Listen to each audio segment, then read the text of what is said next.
Lahore central jail में 23 मार्च 1931 की शुरुआत किसी और दिन की तरह ही हुई थी। फर्क सिर्फ इतना था कि सुबह सुबह जोर की आंधी आई थी, बहुत तेज। लेकिन जेल के कैदियों को थोड़ा अजीब सा लगा जब 4 बजे ही वार्डन शरद सिंह ने उनसे आकर कहा कि वो अपनी अपनी कोठरियों में चले जाएं। उन्होंने कारण नहीं बताया था, उनके मुंह से सिर्फ ये निकला कि आदेश ऊपर से है। अभी कैदी सोच ही रहे थे कि माजरा क्या है। जेल का नाई बरकत हर कमरे के सामने फुसफुसाते हुए गुजरा कि आज रात भगत सिंह, राजगुरु और सुखदेव को फांसी दी जाने वाली है। उस क्षण की निश्चिंता ने उनको झकझोर कर रख दिया। कैदियों ने बरकत से मनुहार की कि वो फांसी के बाद भगत सिंह की कोई भी चीज जैसे पेन, कंघा या घड़ी उन्हें ला कर दें ताकि वो अपने पोते पोतियों को बता सकें कि कभी वो भी भगत सिंह के साथ जेल में बंद थे। बरकत भगत सिंह की कोठरी में गया और वहां से उनका पेन और कंघा ले आया। सारे कैदियों में होड़ लग गई कि किसका उस पर अधिकार हो। आखिर में ड्रॉ निकाला गया, लाहौर कॉन्स्पिरेसी केस। अब सब कैदी चुप हो चले थे। उनकी निगाहें उनकी कोठरी से गुजरने वाले रास्ते पर लगी हुई थी। भगत सिंह उनके साथ फांसी पर लटकाए जाने के लिए उसी रास्ते से गुजरने वाले थे। एक बार पहले जब भगत सिंह उसी रास्ते से ले जाए जा रहे थे तो पंजाब कांग्रेस के नेता भीमसेन सच्चर ने आवाज ऊंची कर उनसे पूछा था, आप और आपके साथियों ने लाहौर कॉन्स्पिरेसी केस में अपना बचाव क्यों नहीं किया? भगत सिंह का जवाब था, इनकलाबियों को मरना ही होता है क्योंकि उनके मरने से ही उनका अभियान मजबूत होता है, अदालत में अपील से नहीं। वार्डन शरद सिंह भगत सिंह के खैर ख्वाह थे और अपनी तरफ से जो कुछ बन पड़ता था उनके लिए किया करते थे। उनकी वजह से ही लाहौर की द्वारकादास लाइब्रेरी से भगत सिंह के लिए किताबें निकलकर जेल के अंदर आ पाती थी। भगत सिंह की जेल की जिंदगी काफी कठिन थी। किताबें पढ़ने का शौक हो चला था उन्हें कि एक बार उन्होंने अपने स्कूल के साथी जयदेव कपूर को लिखा था कि वो उनके लिए कार्ल लिब्कनेcht की मिलिट्रिज्म, लेनिन की लेफ्ट विंग कम्युनिज्म और ऑप्टन सिंक्लेयर का उपन्यास द स्पाई कुलबीर के जरिए भिजवाएं। भगत सिंह जेल की कठिन जिंदगी के आदी हो चले थे। उनकी कोठरी नंबर 14 का फर्श पक्का नहीं था, उस पर घास उगी हुई थी। कोठरी में बस इतनी ही जगह थी कि उनका 5 फुट 10 इंच का शरीर बमुश्किल उसमें लेट पाए। भगत सिंह को फांसी दिए जाने से 2 घंटे पहले उनके वकील प्राणनाथ मेहता उनसे मिलने पहुंचे। मेहता ने बाद में लिखा कि भगत सिंह अपनी छोटी सी कोठरी में पिंजड़े में बंद शेर की तरह चक्कर लगा रहे थे। इनकलाब जिंदाबाद। उन्होंने मुस्कुराकर मेहता को स्वागत किया और पूछा कि आप मेरी किताब रेवोल्यूशनरी लेनिन लाए या नहीं। जब मेहता ने उन्हें किताब दी तो वे उसे उसी समय पढ़ने लगे मानो उनके पास अब ज्यादा समय न बचा। मेहता ने उनसे पूछा कि क्या आप देश को कोई संदेश देना चाहेंगे। भगत सिंह ने किताब से अपना मुंह हटाए बगैर कहा, सिर्फ 2 संदेश, साम्राज्यवाद मुर्दाबाद और इनकलाब जिंदाबाद। इसके बाद भगत सिंह ने मेहता से कहा कि वो पंडित नेहरू और सुभाष चंद्र बोस को मेरा धन्यवाद पहुंचा दे जिन्होंने मेरे केस में गहरी रुचि ली थी। भगत सिंह से मिलने के बाद मेहता राजगुरु से मिलने उनकी कोठरी पहुंचे। राजगुरु के अंतिम शब्द थे, हम लोग जल्द मिलेंगे। सुखदेव ने मेहता को याद दिलाया कि वो उनकी मौत के बाद जेलर से वो कैरम बोर्ड ले लें जो उन्होंने उन्हें कुछ महीने पहले दिया था। मेहता के जाने के थोड़ी देर बाद जेल अधिकारियों ने तीनों क्रांतिकारियों को बता दिया कि उनको वक्त से 12 घंटे पहले ही फांसी दी जा रही है। अगले दिन सुबह 6 बजे की बजाय उन्हें उसी शाम 7 बजे फांसी पर चढ़ा दिया जाएगा। भगत सिंह मेहता द्वारा दी गई किताब के कुछ पन्ने ही पढ़ पाए थे। उनके मुंह से निकला, क्या आप मुझे इस किताब का एक अध्याय भी खत्म करने नहीं देंगे?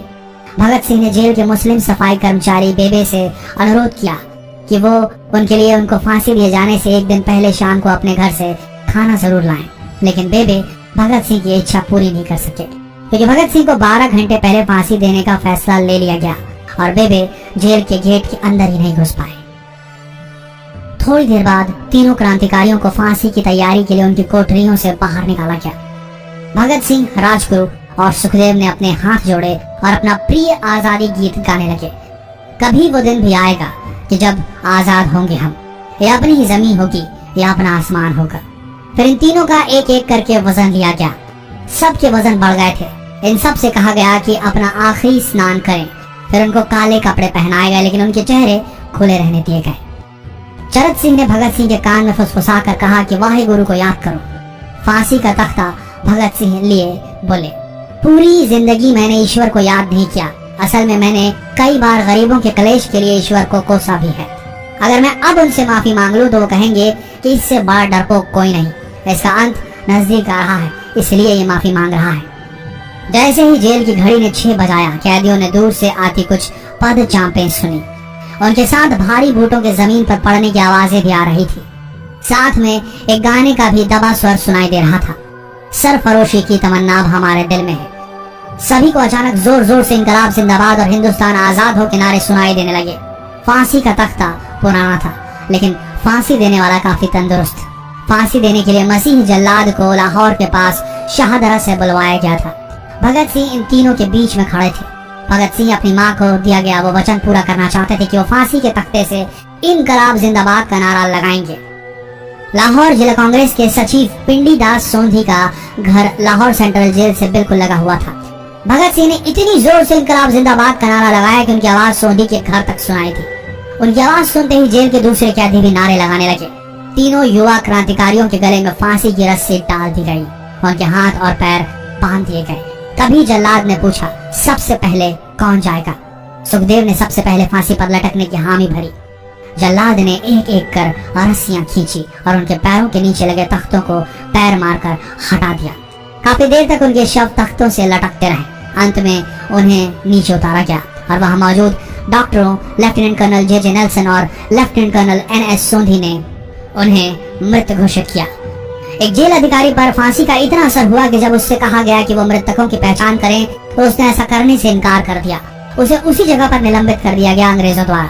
एक जूनियर अफसर ने यह काम अंजाम दिया। पहले योजना थी कि इन सब का अंतिम संस्कार जेल के अंदर ही किया जाएगा, लेकिन फिर यह विचार त्यागना पड़ा जब अधिकारियों को आभास हुआ कि जेल से धुआं उठते देख बाहर खड़ी भीड़ जेल पर हमला कर सकती है। इसलिए जेल की पिछली दीवार तोड़ी गई। उसी रास्ते से ट्रक जेल के अंदर लाया गया और उस पर बहुत अपमानजनक तरीके से उन शवों को एक सामान की तरह लाद दिया गया। पहले तय हुआ था कि उनका अंतिम संस्कार रावी के तट पर किया जाएगा, लेकिन रावी में पानी बहुत ही कम था, इसलिए सतलज के किनारे शवों को जलाने का फैसला लिया गया। उनके पार्थिव शरीर को फिरोजपुर के पास सतलज के किनारे लाया गया। तब तक रात के 10 बज चुके थे। इस बीच उप पुलिस अधीक्षक कसूर सुदर्शन सिंह कसूर गांव से एक पुजारी जगदीश अचरज को बुला लाए। अभी उनमें आग लगाई ही गई थी कि लोगों को इसके बारे में पता चल गया। जैसे ही ब्रितानी सैनिकों ने लोगों को अपनी तरफ आते देखा, वो शवों को वहीं छोड़कर अपने वाहनों की तरफ भागे। सारी रात गांव के लोगों ने उन शवों के चारों ओर पहरा दिया। अगले दिन दोपहर के आसपास जिला मजिस्ट्रेट की दस्तखत के साथ लाहौर के कई इलाकों में नोटिस चिपकाया गया, जिसमें बताया गया कि भगत सिंह, सुखदेव और राजगुरु का सतलज के किनारे हिंदू सिख रीति से अंतिम संस्कार कर दिया गया है। तो ये थे भगत सिंह की जिंदगी के वो 12 आखिरी घंटे। आशा करते हैं इस वीडियो में सुनाई गई ये कहानी आज युवा पीढ़ी के दिलों में मर चुके देशभक्ति को जगाने में कामयाब होंगे। जितना हो सके इस संदेश को पूरे देश में पहुंचाएं। इस वीडियो को शेयर करें फेसबुक पर, व्हाट्सएप पर, और हो सके